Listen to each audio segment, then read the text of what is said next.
Well, welcome. Good morning, good afternoon, and good evening to all of those who have joined us for Unpacking Hazards, the launch of a new scientific report on hazards definitions for the Sendai Framework. A warm welcome to all of you from the scientific community and the disaster risk reduction community, as well as representatives from member states and policymakers who are all working to implement and strengthen the Sendai Framework. My name is Alison Meston and I'm the Communications Director for the International Science Council. I'll be moderating today's session. I'd like to do some housekeeping first. This webinar is being recorded and will be available on our various channels later in the week for you to share with those that have been unable to join us today. We've planned 1 hour and 15 minutes for the webinar. All of those who have joined us as participants are muted, but you will be able to ask questions to our panelists via our moderators using the GoToWebinar question box. I do encourage you to ask your questions early so our moderators can group them into similar themes. We will first hear from our speakers and then have questions at the end. For those of you unfamiliar with the International Science Council, we are the global voice for science, and our membership includes scientific unions and associations, research councils and academies from around the world. We are also the co-convener of the UN Scientific and Technological Major Group, and we have a partnership agreement with the United Nations Office for Disaster Risk Reduction.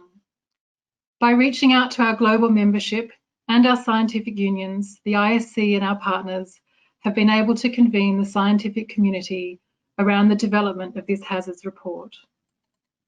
For background information and to see the report that we're launching today, you can simply visit council.science/hazards. I would now like to welcome our speakers. Mami Mitsutori, the Special Representative of the Secretary General for Disaster Risk Reduction and Head of the UNDRR. Heide Hackman, CEO of the International Science Council. And our experts, Virginia Murray, Head of Global Disaster Risk Reduction at Public Health England and Chair of the Sendai Framework Task Team. John Schneider from the Global Earthquake Model Foundation. Aslam Perwez from the Asian Disaster Preparedness Centre, and finally Nick Moody from the Insurance Development Forum. I would now like to hand over to the SRSG. Madam Mitsutori, the virtual floor is yours. Thank you very much, Alison. It is my great pleasure to welcome you all to the launch of the UNDRR ISC Technical Report on Sendai Hazard Definitions and Classifications. It is encouraging to see great interest in this work, with participants joining on this call from around the world. This is a timely milestone in the actions that have been taken over the last 5 years to accelerate the implementation of the Sendai Framework for Disaster Risk Reduction. It coincides with the deadline to achieve Target E of the Sendai Framework, which seeks to strengthen disaster risk governance through a substantial increase in the number of both national and local strategies for disaster risk reduction. To date, 86 member states have developed such strategies. The publication of this report will assist both those countries which have done so and those which are doing so to ensure that no area of risk is overlooked in their strategies. Understanding the full spectrum of underlying hazards is the first step to understand and address exposure and vulnerability, as well as their interconnections, in order to effectively reduce risks. This report classifies over 300 types of hazards across the extended range of risk identified in the Sendai Framework, namely natural or man-made hazards, as well as related environmental, technological, and biological hazards and risks.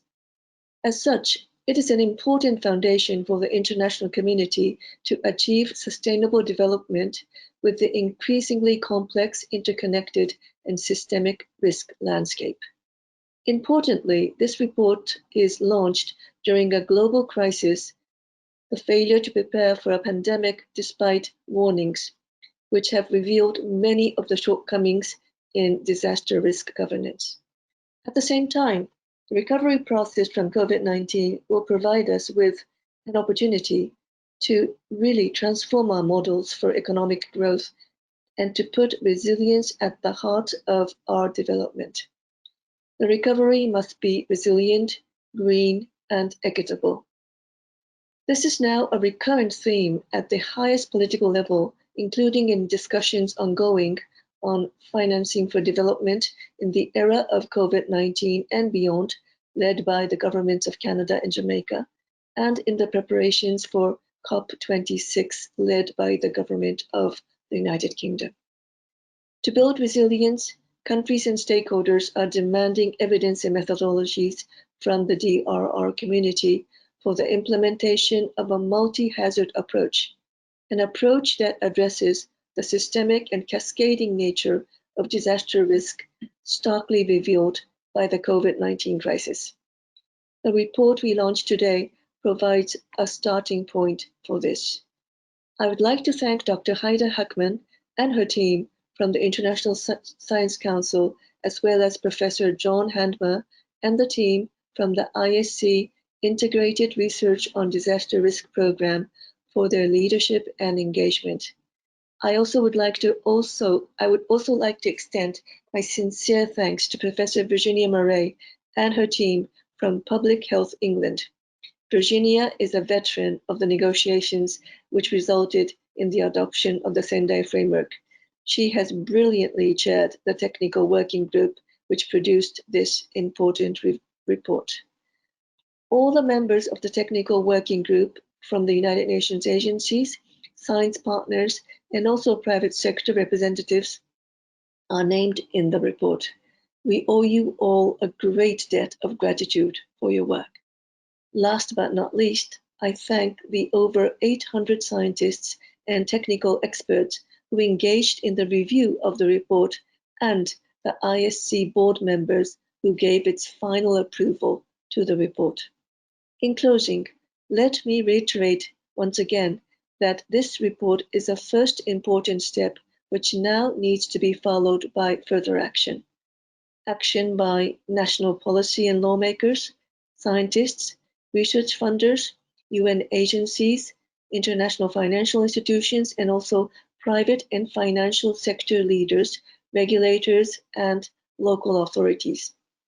UNDRR is excited to work with our partners to take the recommendations further, including through the Sendai Framework Monitor System, the Global Assessment Report for Disaster Risk Reduction, and the Global Risk Assessment Framework. I look forward to the discussion today and thank you once again for your engagement, leadership, and commitment. Well, thank you to the SRSG for your comments. As Madam Mizutori mentioned, this new report is an important stepping stone for the international community to achieve sustainable development within our increasingly complex, interconnected and systemic risk landscape. I'd now like to welcome Heide Hackman, CEO of the International Science Council, to continue this thought process around the international community's role in mitigating systemic risk and do this from the perspective of the global voice of science. Heide, over to you. Thank you, Alison. Thank you, Mami, for those kind and wise words of introduction. I think many of us are going to be repeating some of the key messages you have highlighted. And that's certainly worth doing. We need to keep saying some of these things over and over again.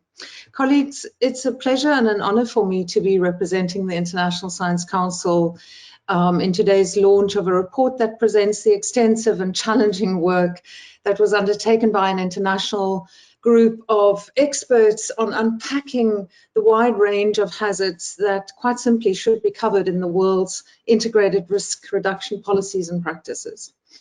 And as has been indicated, clearly the work could not be more timely given the COVID-19 pandemic. With it, global attention now clearly has been focused on the importance of addressing biological hazards and related enhancing prevention and preparedness. But more than that, the global crisis situation we find ourselves in now is revealing devastatingly the systemic nature and consequences of the global risk landscape, of risks that are increasingly complex, interrelated, cascading. And at a time when we urgently need to understand and work with a systems approach to development that is resilient, that is equitable and sustainable, the report we are launching today provides an important reference point for addressing the drivers of risk in a much more holistic manner. As has been said, the report focuses essentially on identifying the scope of hazards that should be considered in risk reduction efforts and in providing definitions of those hazards, definitions that are scientifically rigorous and robust and internationally agreed. We cannot underestimate the importance of this kind of work on definitions, classifications, and characterizations of hazards. It is foundational work. It is essential for purposes of supporting data collection and analysis, better risk assessment, better public awareness raising, and more effective governance of risk recovery and response. Without clarity of what it is that needs to be measured, we have no common reference to identify sources of risk, to compare data, to deepen our shared knowledge and understanding, and to collaborate in ways that are consistent with the realities of how risks and other aspects of how hazards and other aspects of risk, including shifting patterns of vulnerability, interact in our everyday lives. This report begins to create that clarity. It begins to provide the required reference point. The level of ambition associated with the nature of this work is tremendous and tremendously challenging, because essentially what it requires is skilled brokerage of a truly transdisciplinary process whereby we harness the knowledge, the insights, the perspectives, the needs and priorities across the spectrum of scientific disciplines, across the spectrum of societal and policy sectors, across the world. And indeed, we could not have done this report without the close collaboration of many partners. They have been mentioned by the previous speaker, but let me just repeat, many UN agencies, including WHO, WMO, UNEP, FAO, UNECA, ITU. From the science community, indeed, our integrated research on disaster risk program community, the unions, the scientific unions and associations that are members of the International Science Council, other ISC affiliated bodies like our Committee on Data, which Virginia is also very deeply involved in, CODATA, many others. So as we launch the report today, we also celebrate these new connections and the spirit of collaboration that this project has initiated. And that's critical that we build on it for purposes of the next steps. So very briefly, what might those next steps be? Clearly, we have to come back to this for much longer discussion. But what we have now is a solid starting point, a list of hazards and a set of recommendations, and we now need to share and test these. As Mami has said, they need to be shared and tested with a much wider community of experts, with practitioners and users from both policy and wider publics. This next step has to be about driving change. And we will do that by making sure that our knowledge is more actionable, by sharpening through engagement with others the practical relevance of that knowledge, but also its socio-political legitimacy in different contexts for different actors and at different levels of governance, from local to global. And the ISC stands ready to continue working with the UNDRR and other partners in making sure that we do respond to the very important recommendations in the report. I too want to acknowledge and thank very profoundly Virginia Murray for her incredible effort and energy in leading this work, the members of the technical working group, the many scientists and experts from IRDR and other communities and organizations who have contributed, including to the extensive review process, the many UN partners who have engaged and who are now so central in taking this effort forward. Of course, a special and warm thanks to you, Mummy, and your team at UNDRR for the very fruitful collaboration. It is a real pleasure to work with you. And finally, colleagues, I do want to note with thanks and a significant degree of pride the work of my colleague Anne-Sophie Stevans, Senior Science Officer at the ISC, for her role in making sure that we've come to this positive output. Back to you, Alison. Thank you, Haida, for those remarks. And Haida is very good at challenging us. The big test that she's given us with this report, and I'm sure this will come up later in the webinar, is that we now need to use this report and share it with the wider community so that we drive change and really have actionable knowledge.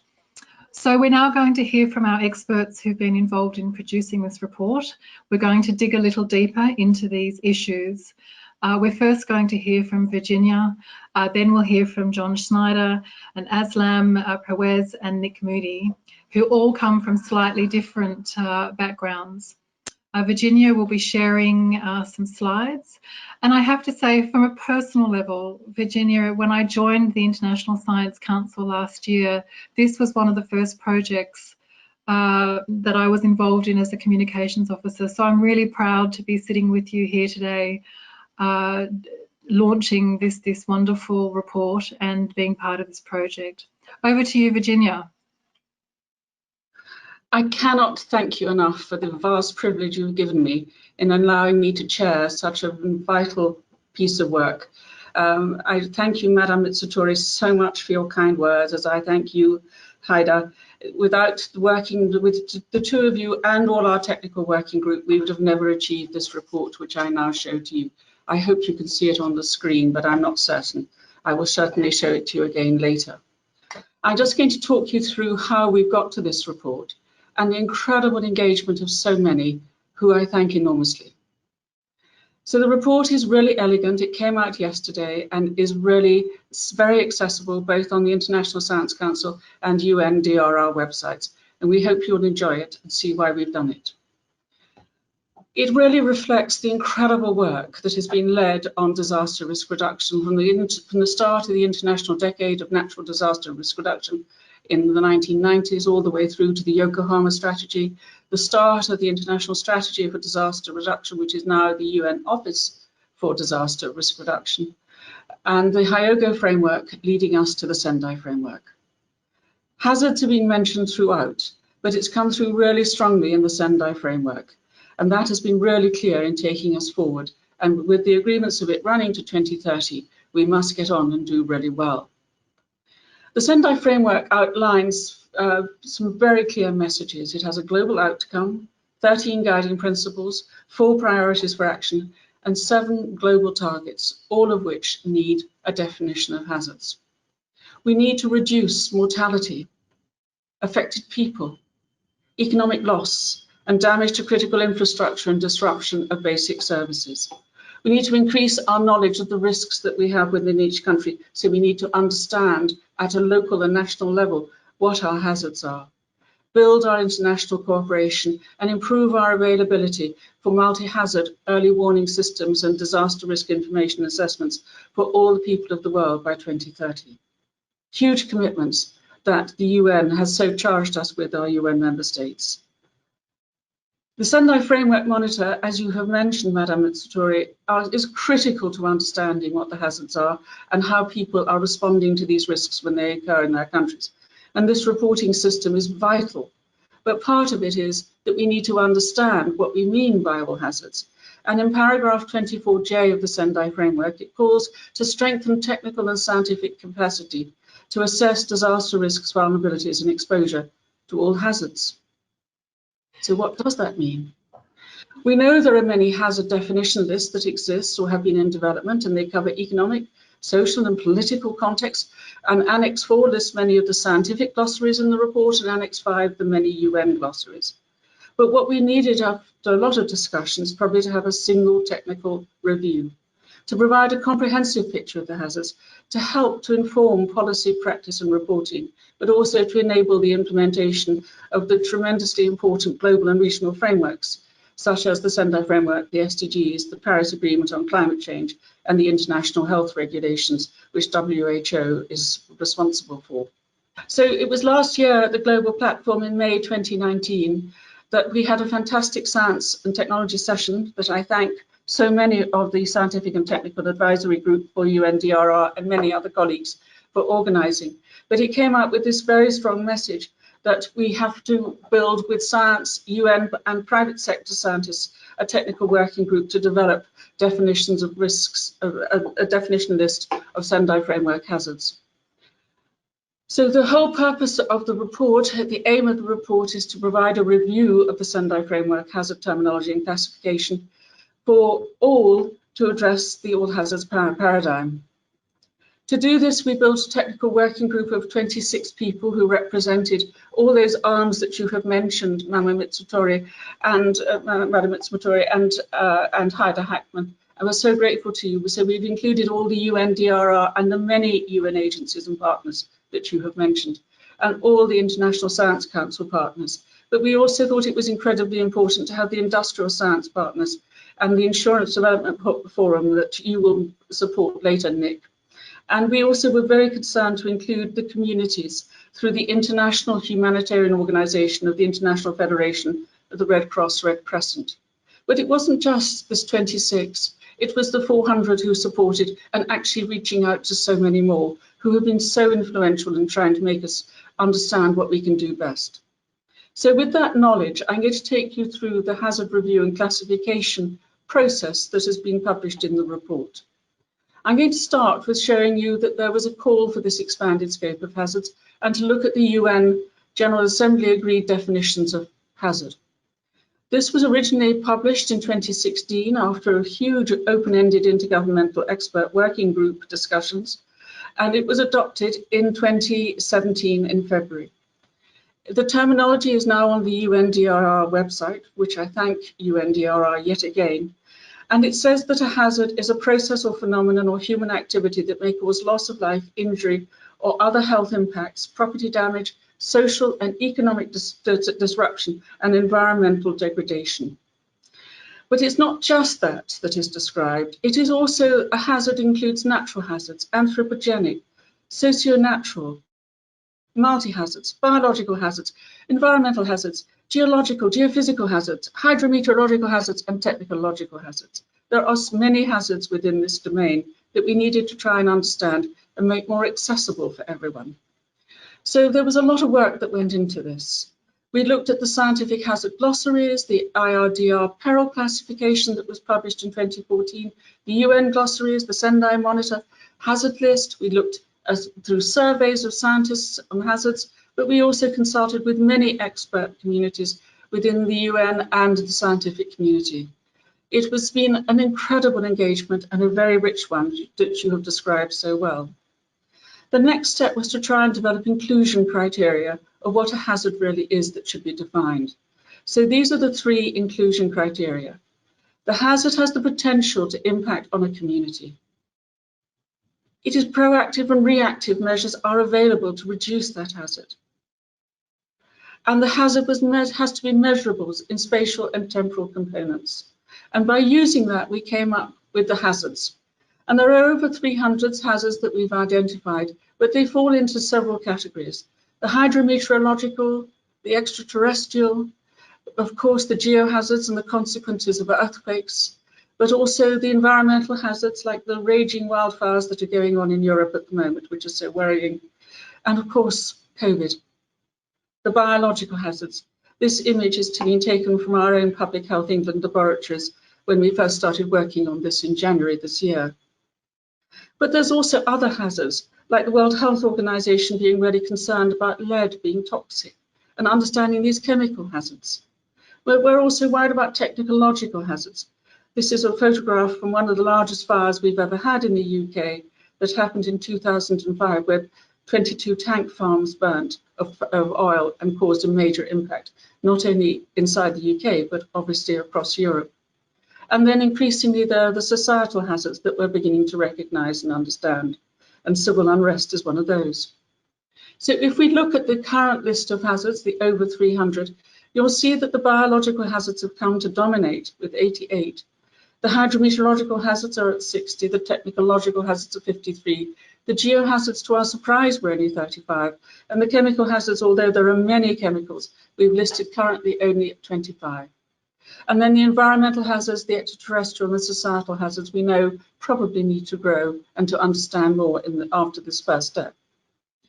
But the whole purpose of having a hazard was to be able to understand and share this information, as Heide, as you've so well explained. So one of the things that is the output of this project, but not in this report, are the hazard information profiles, where the primary definition is a brief definition which should be accessible to all and comes from the highest possible authority. And we hope is possibly a simple UN definition, so the UN member states find it easier, but sometimes it's going to be very much a scientific definition. So the next one is to have a scientific definition, which should be preferably measurable, modelable, and statistically relevant. And then it links to metrics, where we can, the numeric limits or defined guidelines. They exist for a few, but not for many. And we've tried to stick only to national, but we know there are regional, national, and sometimes local information that might need to be added. And then we've added any essential annotations, because we know that some of the drivers to cause that hazard and secondary hazards should be included, but we've tried to keep this as brief as possible. Then we've included the ownership of the definition. Is it a UN or a scientific agency or organization? And that these hold the updating responsibility for the primary definition. And at the end, we have the name of the contributors to hazard definitions and dates. And these people are the most important because they are the experts who've helped to write this information. So let me just show you a few. This is liquefaction from earthquakes, which came from your group, John Schneider. I thank you so much for all the work that you've done. But we've also looked at power failures, which have been increasingly important, and how we understand that. And of course, with Ebola being an issue in Africa now again, we thought it'd be useful to show you we have these definitions too.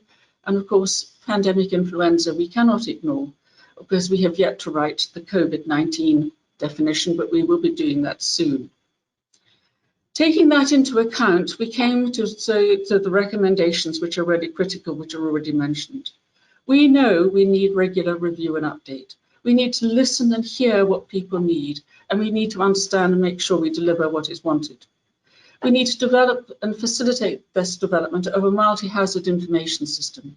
We need to engage with the users and sectors for greater alignment and consistency of the hazard definitions to make sure they really work at all levels, be it at community to global. And we need to use this hazard list to actively engage policymakers and scientists in building the evidence base of national risk assessments and processes, disaster risk reduction and risk information sustainable development, and other activities that are so important for managing risks of emergencies and disasters. And we need to conduct further work to operationalize the parameters for exposure, for vulnerability and capacity, building on the UN General Assembly definitions, which I showed you earlier. And finally, the thing that was just been touched on as well in the introductory addresses, address cascading complex hazards and risks, and see how we can understand these better and make it easier to understand how these should be managed. So all of this takes us to a dialogue towards a more holistic, consistent approach and to hazard identification and definition. And it's a real engagement, we hope, that will come out of this and help to lead things forward. So I just wanted to share with you the incredible technical working group members, the 26 who have worked so hard. I know that John Hanmer has been listed, but we have 3 of them earlier, but we've got 3 of them speaking later. So we have Aslam and we have John Schneider and we have Nick Moody talking about some of the things that they have helped to bring to this incredible technical working group. And I thank them all for their huge commitment and engagement. And I'm so delighted that we had Anisha as one of our young scientists really supporting us, because this is a multi-generational issue of all the different incredible abilities of the knowledge of these hazards. I wanted to mention particularly the co-facilitators. Heide, you've already mentioned Anne-Sophie Stavance. Without her at the International Science Council, we would not have achieved as much. But of course, Mami, Irina has been amazing. Irina Zodro from the United Nations Office for Disaster Risk Reduction has been key. The 2 of you have been amazing. But I wanted to mention also in our project support team, my good friend Lucy Fagan, who has been absolutely key the whole way through, and Lydia Maynard from Flinders University has helped so much.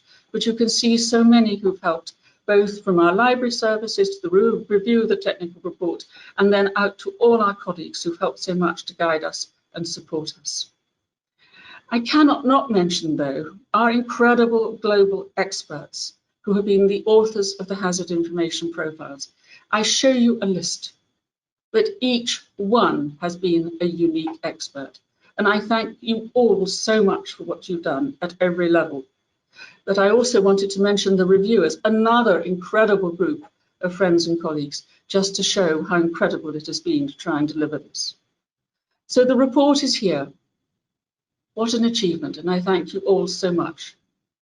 We know that the Sendai Framework for Disaster Risk Reduction, it was one of the 3 agreements that was adopted in 2015, the other being the Sustainable Development Goals and the Paris Agreement on Climate Change. But this report, we hope, will support all 3 by providing a common set of hazard definitions for monitoring and review, for implementation, which calls for the revolution and rigorous accounting, for mechanisms and renewed partnerships to make sure that the data revolution really moves ahead. I thank you all for your kindness and for listening to me. And I now hand back to you. Thank you so much. Oh, and here is the report. Please look at it. Thank you all so much. Thank you very much, Virginia, and thank you to all of your work with the task team. It must be a brilliant day today to actually see this in the flesh and have this virtual launch today. Okay, so we're going to get technical. It's time to really deep dive into some of the technical issues around this report from our experts. And I'm going to go first to John Snyder. So over to you, John.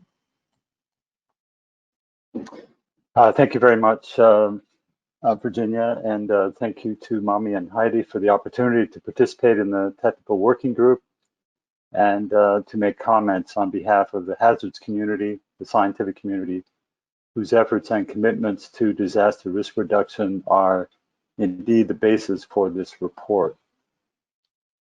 I'd like to comment on 3 main points. First, bringing the hazard science community together in the context of the global goals, a major achievement in itself. Secondly, linking institutions and networks that support those scientists into an international framework is also fundamental. And thirdly, improving risk assessment methods and their application to decision making. The hazard information is the foundation for that process. So firstly, a significant achievement of this project was to bring the hazard science community together in the context of assessing and understanding risk to inform the global agendas for sustainability, risk reduction, and adaptation. In order to do so, it was actually necessary to broaden the definition of hazards to a process, phenomenon, or human activity, which I think caused many of us to think exactly what that meant for defining hazards.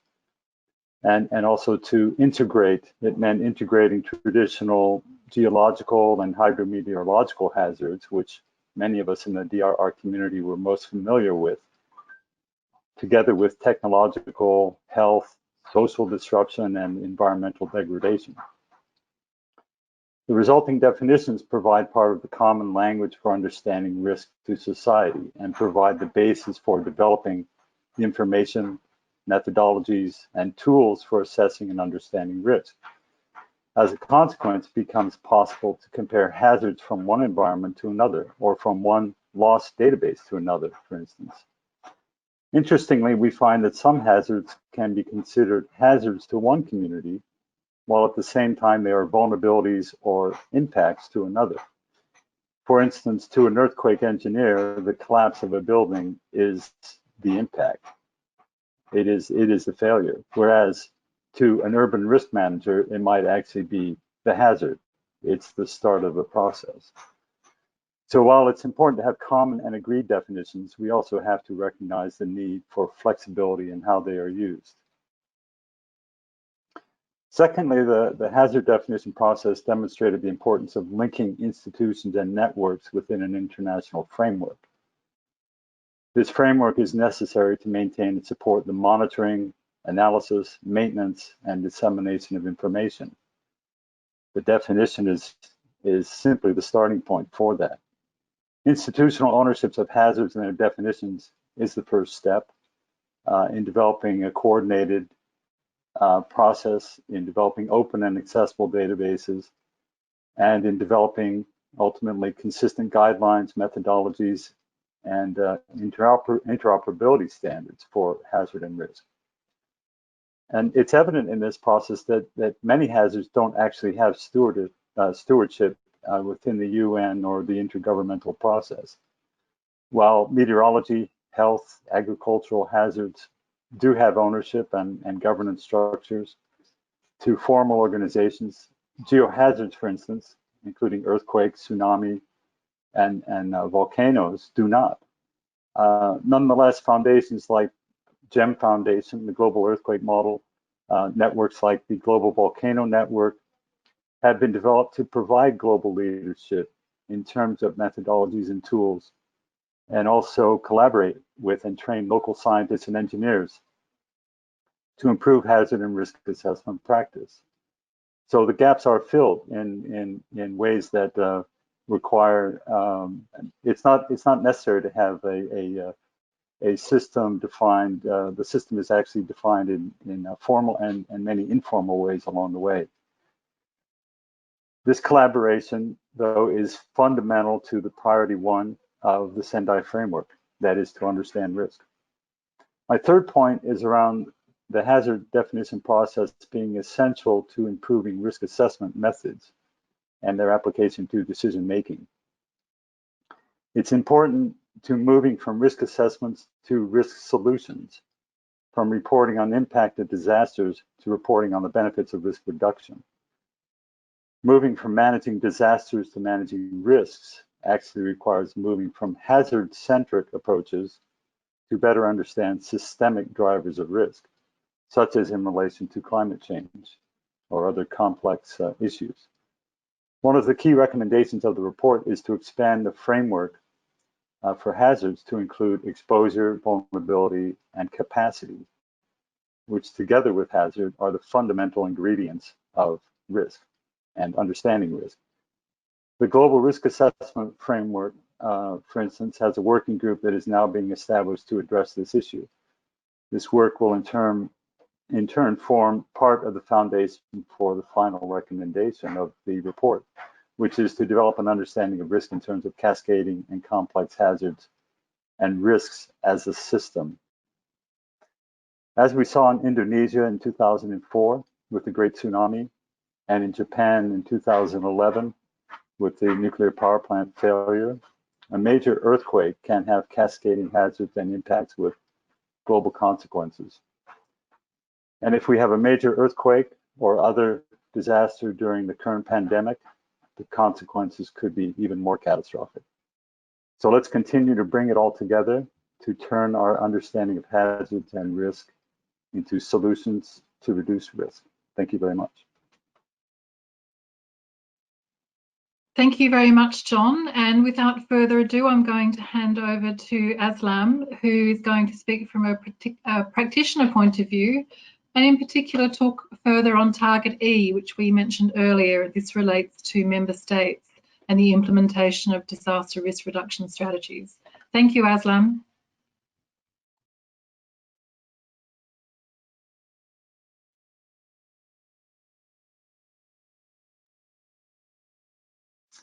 Oh, we seem to have lost Aslam. So Aslam, we can't hear you. So I'm actually going to bring in Nick early. Aslam, can I ask that you turn off your video? We seem to have a bad connection. And while we sort out this technical difficulty, Nick, I'm going to bring you in earlier and hopefully we'll hear from Aslam shortly.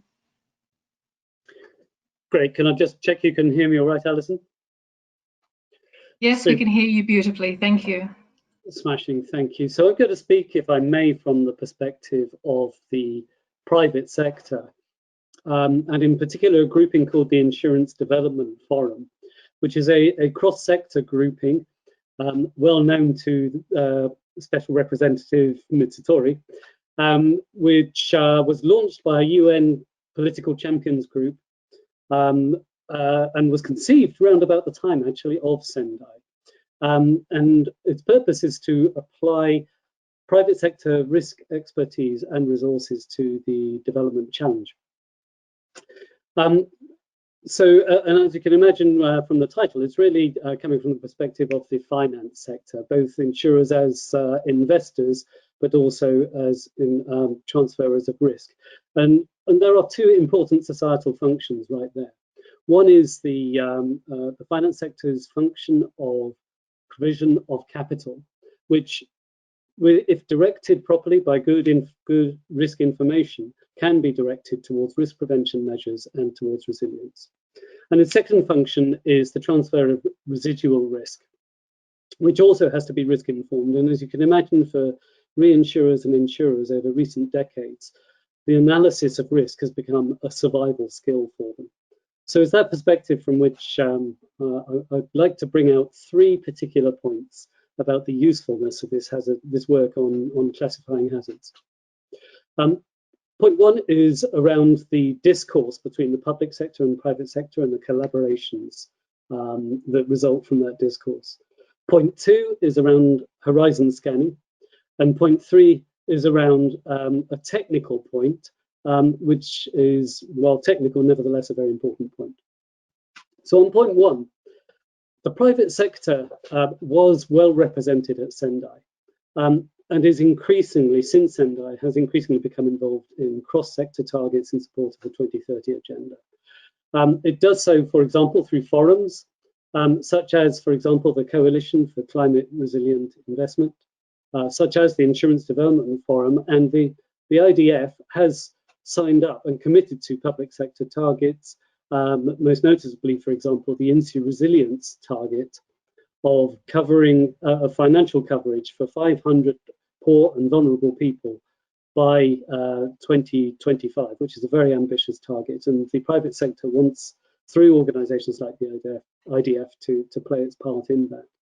And you can imagine with these forums that having shared frameworks, a shared language, can only be helpful in engagement across different sectors with very different experiences. But it's not just through those forums that the private sector is engaging. Everyone will be familiar with the principle that industries are supervised by regulators, and the finance sector is no different. And the finance sector regulators are increasingly expecting private companies to be cognizant of and work within national and international risk frameworks and policy. Regulators set expectations in this, and indeed we're already aware of a high-level working group in Europe, where industry companies and regulators are coming together to look at topics such as climate risk disclosure and emerging risks, and are anticipating use of this report as a tool in the working group to build that shared understanding.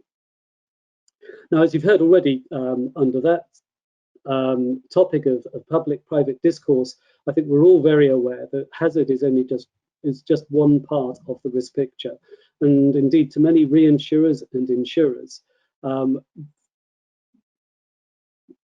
understanding of vulnerability and exposure indeed presents greater uncertainties perhaps than indeed the hazard.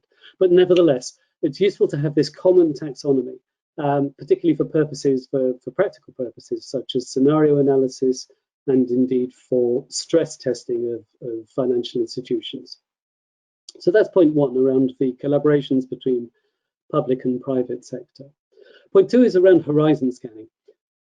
Financial institutions, companies, stay in business by maintaining a very healthy level of paranoia, and it's particularly well developed among reinsurers and insurers. But even so, if you look over recent years, companies have tended to concentrate on a small handful of hazards. So think cyclone, flood, earthquake, windstorm. This report shows a very high volume of hazards. It shows 302 hazards, and that in itself is both a wake-up call and also a checklist, as businesses seek to understand emerging risks and also to develop new product lines. It may, for example, seem obvious that you would place in a classification human-induced hazards alongside naturally caused hazards. And yet, historically, that's not necessarily the way thinking has been organized in industry. So that in itself is helpful. But in additionally, you've heard now reference a few times to analysis of compound risk and cascading systemic risks. And the private sector is becoming as concerned as the public sector is around that, around this study. And in fact, only last week there was a report offering from the Lloyd's market in London, offering a view, an open source view of frameworks to look at systemic risk. And this classification of hazards can be a foundational input into that process of understanding systemic risk. And as the private sector seeks to look at, to understand emerging risks, understanding of compound and systemic risk is pivotal to that, so this will be very helpful.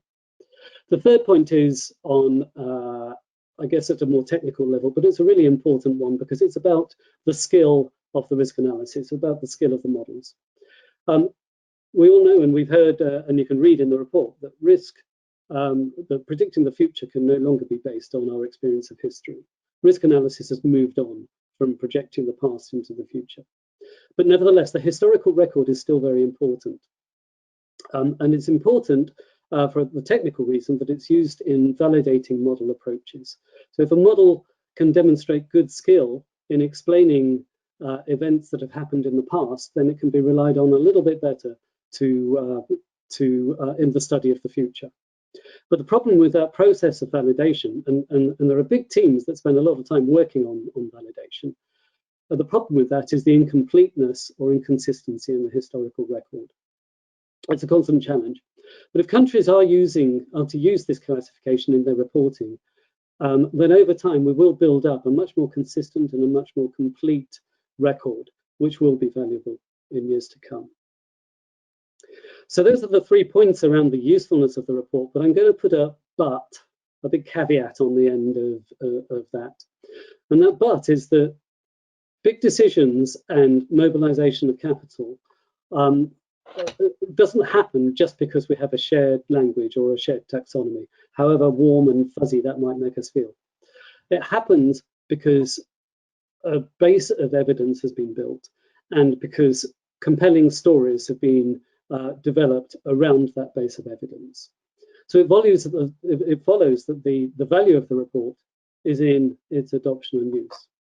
By all means, criticize the content of the report, please scrutinize it. Better still, help us develop the work further, but most important of all, I would say, use it. Thank you, and back to you, Alison.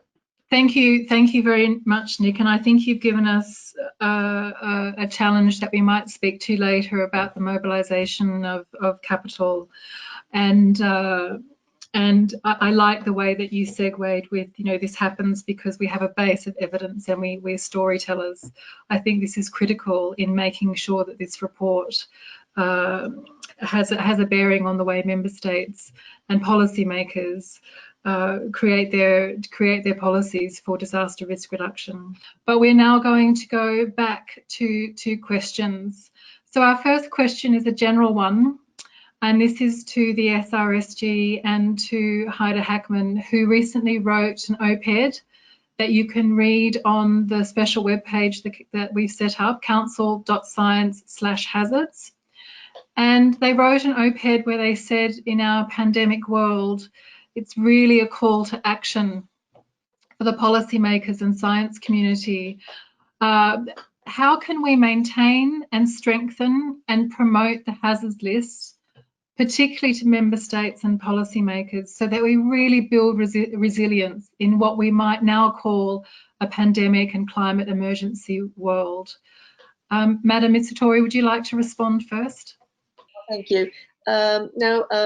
I'd like to really thank at the outset Virginia, John, and Mr. Moody, and hopefully we can hear from Aslam as well, on the way that this really, as Heide said, a foundational report has come to be launched today. But the important thing is the report can't remain a report. The report has to become a tool. The report has to become a guidance, and it is going to be a dynamic moving feast, if you will, because as it says in the report, the nature of risk hazards that we deal with in itself is very dynamic. So what we will be doing at UNDRR in order to contribute to that, I think there are many ways we can do that. I already mentioned in my opening remarks that this will inform the Sendai monitoring system, which is the system through which we can understand whether Sendai Framework is achieved or not. So it's crucial. The Global Assessment Report for Disaster Risk Reduction, there's going to be a special report next year on drought, and the full report in 2022 is going to be around the systemic nature of risk, which is about the recommendation number 6 of the report. And of course, the Global Risk Assessment Framework, to which John is really very much engaged and involved, is also all about how can systemic risk be unpacked so that decision makers can tackle this. So that's the first thing. And secondly, as a UN agency in charge of disaster risk reduction, well, let's see, the custodian of the Sendai Framework, we really will bring the UN agencies around this report. Now, already UNECE is putting this result of this report into its working plan and its disaster-related statistics. But what we will do is we will really share, not only share, but deepen the understanding among all UN agencies, and importantly at the country level, because that is where the UN agencies are carrying out around the resident coordinator and around the UN country team the projects, and they all have to be risk informed. But for them to be risk informed, the nature of hazard, what they are actually, has to be understood.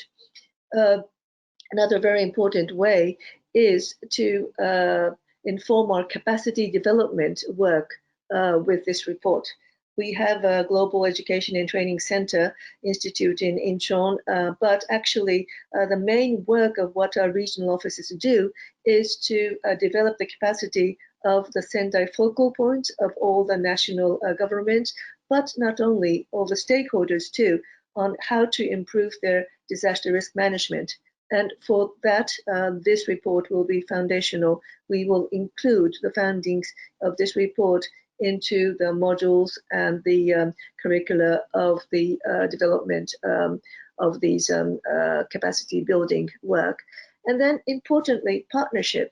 So this report was done in partnership, and Virginia, I don't want to be in your shoes because I can understand that, you know, bringing all these different partners together, not only the numbers, but the different diverse, you know, nature of partnership partners must have been such a tremendous, you know, work in itself.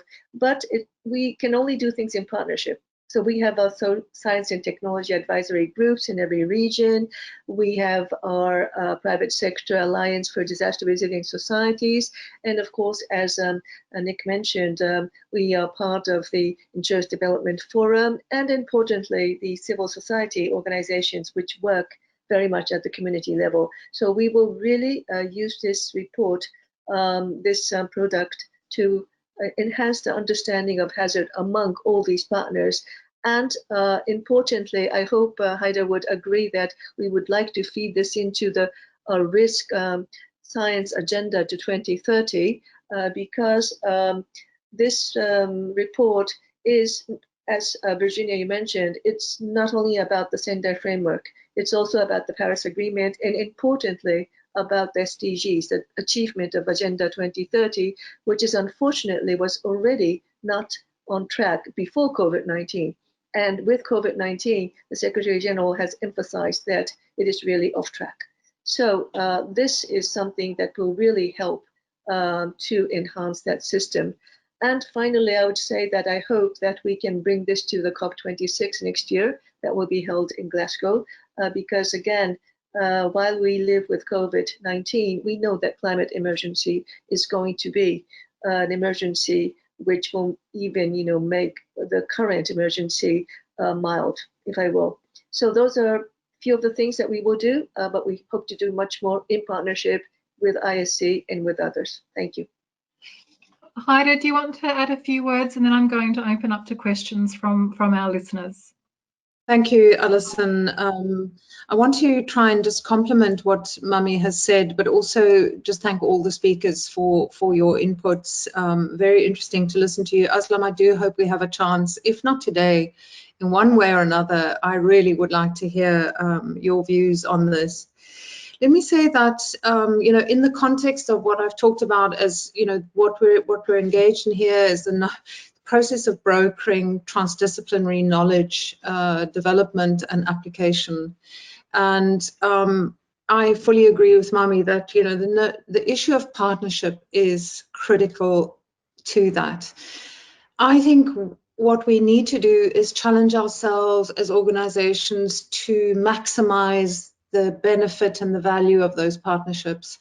We need to ensure, for example, that between ISC and UN agencies and offices like UNDRR, that we are maximizing the benefit of their political convening power and our scientific convening power at a global level. Now, Nick, that might sound too fuzzy for you, so let's get practical about this. One thing we could do is to say, in partnership with UNDRR, how do we engage the 170 or more national academies of science that are members of the ISC and of our partner organization, the Interacademy Partnership?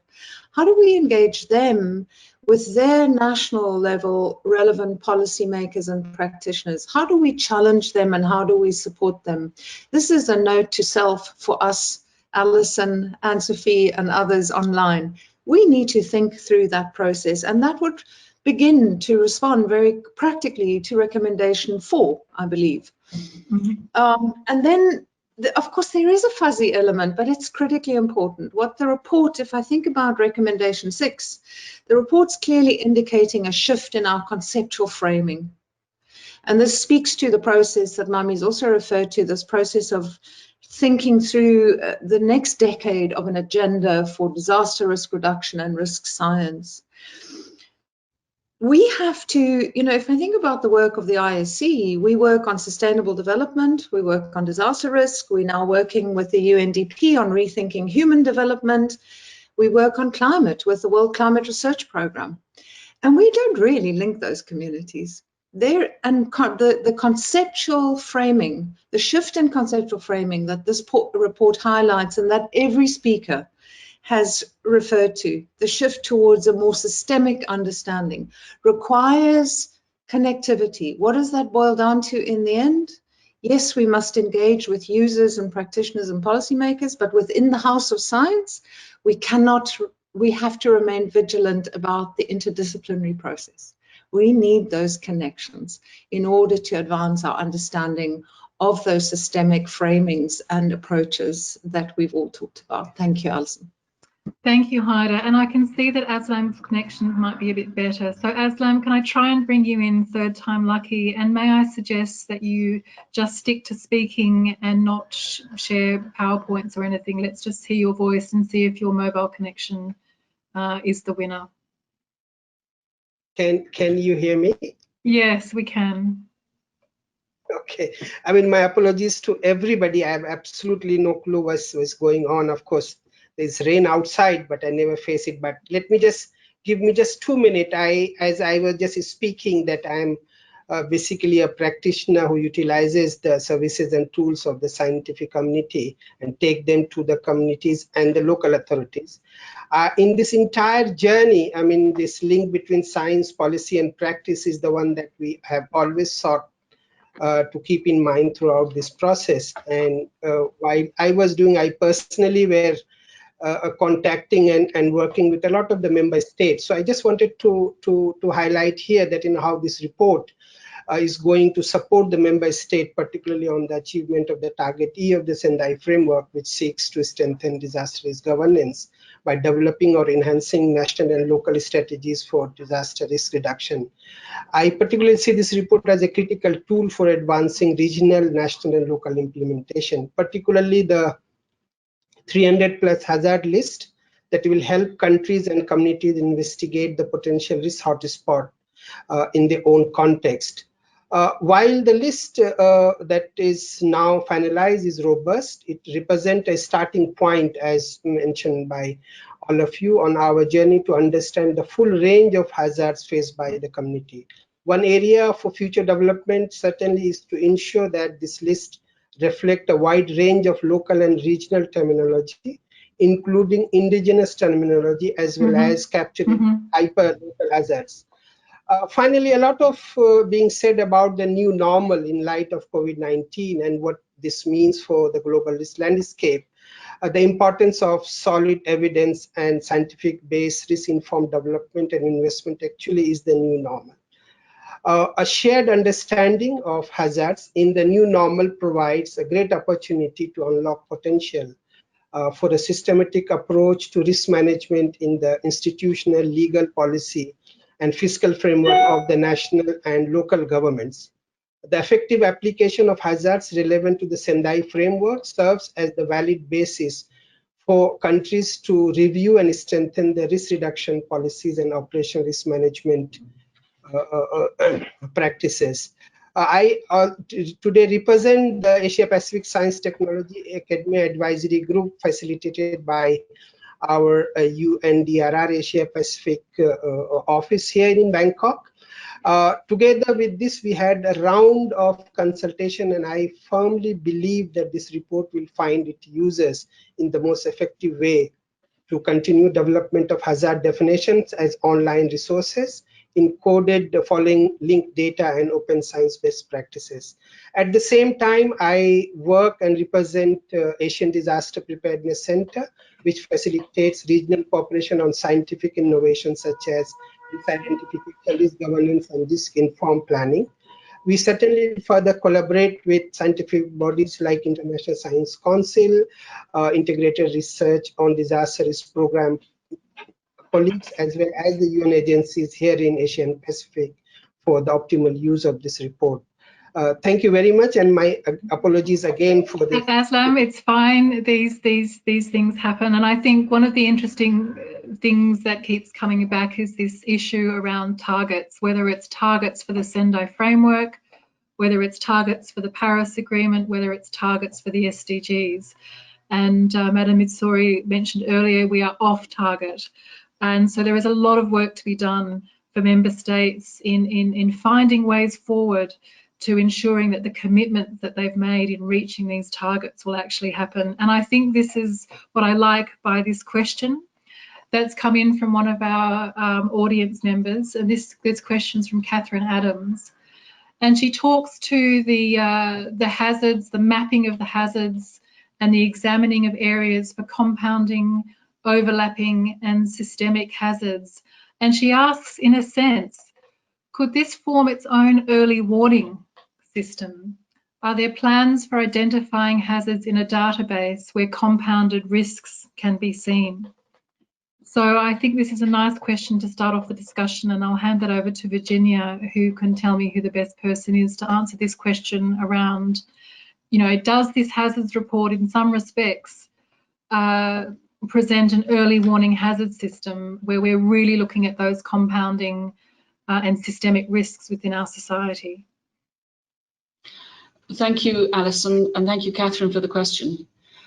For us, we know that if we haven't defined the hazards, it's very hard to build a complex and cascading hazard and risk assessment. So this is why this hazard work is so key, but we hope it will drive much more effective early warning systems, at least for the hazards themselves, but hopefully to build through the next stage on building towards understanding, much greater understanding of complex and cascading hazards and risks. John, you've been talking about GRAPH. Do you want to add a few words about the exciting things that are happening with the GRAPH program? Sure. Thanks, Virginia. I think the definition of the hazards is indeed the starting point, and we recognize in the context of GRAPH, you know, let me start back. If as hazard and risk scientists, we tend to take a very sort of linear approach to these things. You know, hazard leads to an impact leads to something else. And so we think of the system as the system then becomes a matter of kind of connecting the dots, you might say. One hazard leading to an impact, that impact in turn is a hazard for something else. But we also know that the world doesn't work that perhaps as simplistically as we would like. So I see this whole process as being incremental. You know, we start out with kind of hazard-centric view. We have hazard, vulnerability, exposure. We have impact, we have risk, and then we add hazards. But then we realize we have to add other exposures. We have to consider hazards in a multi-hazard, interdisciplinary context. And I think importantly, while we have at this point we've looked at the problem from a hazard point of view, say a sort of science or information-driven perspective, we equally have to start at the other end and look at, okay, well, where have the biggest impacts been? Where do our risk models tell us that future impacts might be greater? What can we learn from the information we have about what will become worse in the future? And take the problem back the other direction and use that to come up with other ways for how we analyze risks. We may take vulnerability-centered approaches rather than hazard-centered approaches, or we may look at impacts as a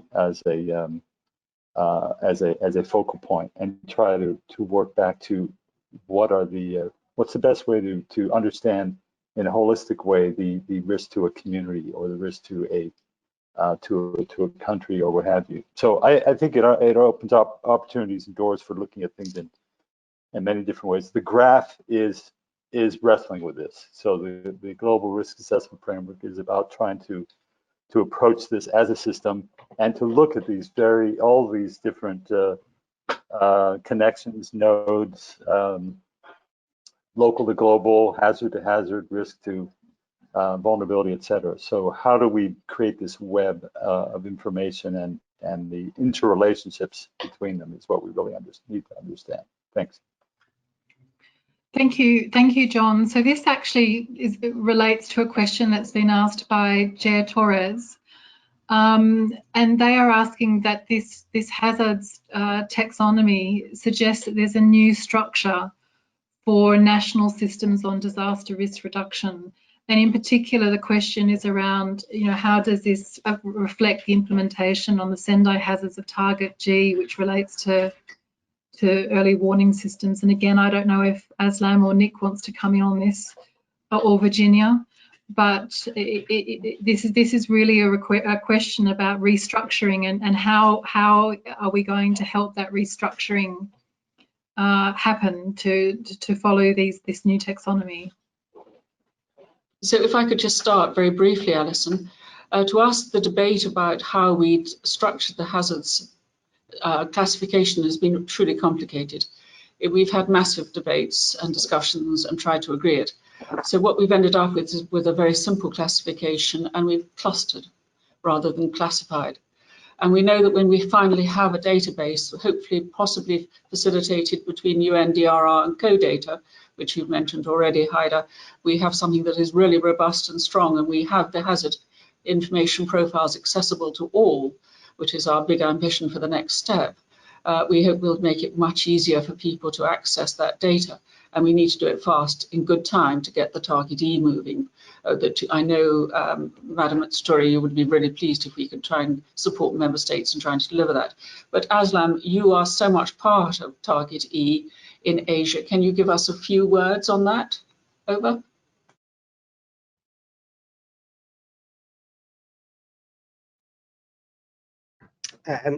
Now there is no glitch.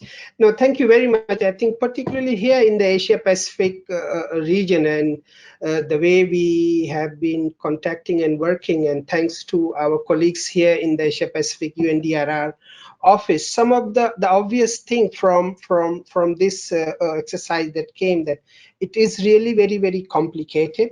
Both at the national level, there might be certain understanding, but most of the risk reduction strategy is being implemented at the local level. So what they're expecting is a simple classification, and I think improving from the classification and the menu of option that has been given in some of the other, including the Sendai Monitor Framework or the Disinventar database that is being built up. This also has a link with how they actually would adjust in their own national disaster risk reduction strategy, or actually some of the Disaster Management Act, and particularly, for example, in India, the discussion now widely going on that how some of these hazards now has to be incorporated, and as we have been discussing that from a mountainous region to a desert area, there's a wide number of new hazards that has to be actually included in the national act, so that the government can act on providing both early warning as well as for relief and preventive measures suggestions. So I think much has to be done, but it is more in terms of the simplicity and a slow step-by-step dose to the country that will actually help, rather than putting this entire 300 plus one at this moment and ask them to readjust in their strategies both at the national and local level. Thank you, Aslam. Well, we're nearly out of time. I'm conscious that Nick hasn't had the opportunity to answer a question yet. So what I'm going to do is give Nick a minute just to come in on some of the issues that have been discussed. And if any of our panelists want to come in with a 30-second or less, and then we're going to close the webinar. So over to you, Nick.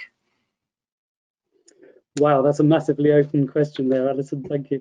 I mean, I think what strikes me, having been on actually both on this coming from a science background on the hydromet side, and then coming to the private sector, what strikes me also in working with UN colleagues and other colleagues in this whole process is just the richness of experience and knowledge, and also the diversity of experience across the different organizations that are all trying to grapple with these frameworks. And so I'm not sure that there's really a conclusion to be brought here, other than perhaps for us all in our engagement with this process to be open to different ideas, to different organizations' experiences, and recognize that each one is equally valid. I'm minded, for example, in the discussion that we just had around, and some of John's comments around risk modeling, and what might be termed almost the classic approach of hazard times vulnerability times exposure and capacity equals risk. But actually, when we come to look at some of these really complex problems around systemic risk, that well, that's one input, and this hazard classification is a very important foundation for that. But there are also other important approaches, perhaps some of them buried in academia, around behavioral-based modeling, around scenario analysis, and so on, which offer different ways of looking at this problem. I think the only way we're going to get through all of this is by bringing all of those together and really taking, if you like, an equal point of view from these in these different aspects and combining them, but building on foundations like this hazards report, which is undoubtedly going to be useful. We're now 1 minute over, so unless there is a burning desire for any of our panelists to come in with anything, I'm going to, yes, over to you, Madam Mitsuri. Thank you. I just wanted to mention that COVID-19 has really taught us that many of the national strategies are actually not multi-hazard. Yep. They're very much single hazard. And also the management is not multi-sectoral. And I believe that this report will really help to change that. And my final word is I also wanted to give thanks to my own colleagues, Irina, who Virginia, you commended, and Mark and Sarema and Paula. Thank you very much. Thank you, and I think that's a very good message to end on, that this is really about collaboration and using the existing structures that we have and building, dressing down the silos and building up. Can I give a very special thank you to our speakers and moderators and participants. The report is available to download both from the UNDRR and ISC websites. for ease, council.science/hazards. Let us build back better and continue the journey in reducing and preventing disaster risks around the globe through evidence-based policy making, using reports such as this hazards list and the goals set out by the Sendai Framework and disaster risk reduction. This has been an ISC and a UNDRR collaboration, along with our broad spectrum of stakeholders and scientists and policymakers. And I wish everyone a good afternoon and a good evening. Thank you to all. Goodbye. Thank you. Bye, Alison. Thank you, everyone.